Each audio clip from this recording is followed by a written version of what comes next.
I am just back from the mall with my 2 new Surface tablets and 2 different types of keyboards because I want to try out both options. I'm only going to unbox one of the tablets because I'm sending the other one off to Jeff Kanata for torture. Okay, let's start with the tablet.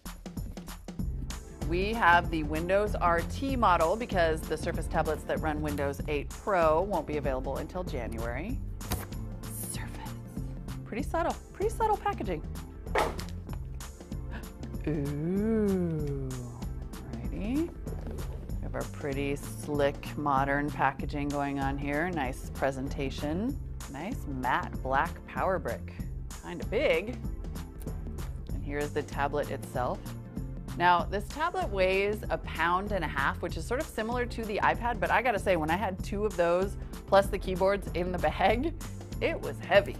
Now, I feel like I kind of have to give Microsoft a little bit of throw them a bone here because I've been complaining a lot, maybe you know, about the Apple Lightning connector. Microsoft is also using a proprietary power cable here, mainly because micro USB is not powerful enough to charge a full-size tablet. So I feel like I should point that out in the interest of fairness. Let's get to the actual tablet.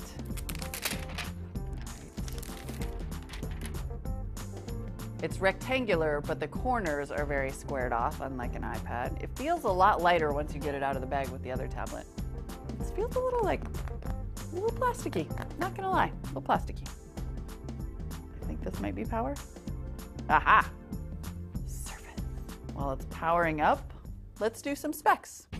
The Surface tablet starts at $499. This model runs Windows RT, more on that in a minute. The display is a somewhat odd 10.6 inches. It has a 1366 by 768 resolution screen with a 16 by 9 HD display.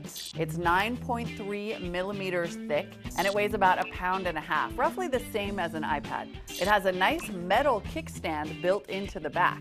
It's a pretty speedy tablet. It has a quad-core NVIDIA Tegra 3 processor with 2 gigs of RAM.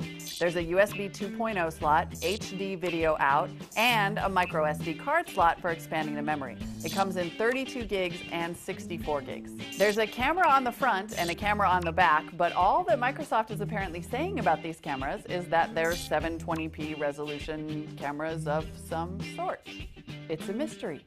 Now that I've opened up the tablet, let's open up our 2 keyboard options. Now, you can buy a Surface tablet bundled with this kind of Surface Touch cover. It's got kind of a flat keyboard that's more touch sensitive but just slightly raised. If you buy that as a bundle, then it adds $100 to the cost, but you can only get it in black. If you want a colored model, you have to pay $120 by buying it separately, unless you buy it at the pop-up store and you sweet talk them into giving it to you for the same price as the bundle, because that doesn't make any damn sense. On top of that, there's the type cover option. Now, this is also a cover for the Surface, but it actually is much more like a keyboard, which you'll see when I eventually stop talking and open it up. That costs an additional $130 and only comes in black. You're keeping up, right? Yeah, well, this makes sense. Now, this is actually a pretty nice little keyboard. I'm kind of bummed that it doesn't come in any colors, but I can see why you would want this, because the big knock on tablets is that as soon as you have to get a little work done, the touchscreen kind of lets you down. This is pretty slick. Let's open the other one, and then we'll try them both on for size. So you can see the keys are not raised at all here. Pretty much just flat. I think the main difference is that it allows you to use it more like a laptop, because once you have the kickstand up, you've got this laying flat like an actual keyboard. You can kind of type away. It doesn't honestly make that much sense other than the fact that it's like a pretty color. Let's see how they work as a case. Okay. Dang, nice. Okay, close it. Pretty nice little cover, kind of like the Apple one. Oh, I like my pink. And then when I open it up, it turns it on, just like the Apple thing. Then I can kickstand, and I have my whole little baby laptop setup.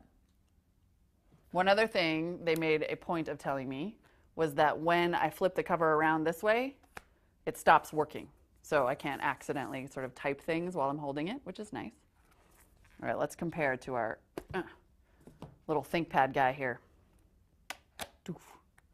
It's pretty nice, actually, how it snaps right on. And then we have our little desktop station set up. I guess that's why this only comes in black, because this is the business option, but I think that's kind of boring. I'm going to try these both out and see how they go, but unfortunately, I do have to send Jeff Kanata the pink one for the torture testing. A quick word about Windows RT. So there are going to be two versions of the Surface tablet that run two different versions of Windows. Windows RT is not a botched retweet. It is the version that is more like the Metro interface that you've been hearing so much about. That's these tiles. It will only run apps from the Microsoft App Store. So this is totally the mobile version of the operating system. It doesn't interoperate with regular old Windows 8, and you can't just install any old Microsoft software on here, with the exception of Office and Internet Explorer 10. There will also be a version available in January that runs Windows 8 Pro, and that'll be presumably much more like a little tiny computer, although to my mind it just confuses things even more at a time when honestly you just want to say, like, kind of like the iPad, but Windows. I think it's a perfectly nice tablet. I'm looking forward to using it. I'm looking forward to seeing if Steven Sinofsky was right about how tough it is. But I can't lie, despite the line at the pop-up store today, I think Microsoft has a tough road ahead.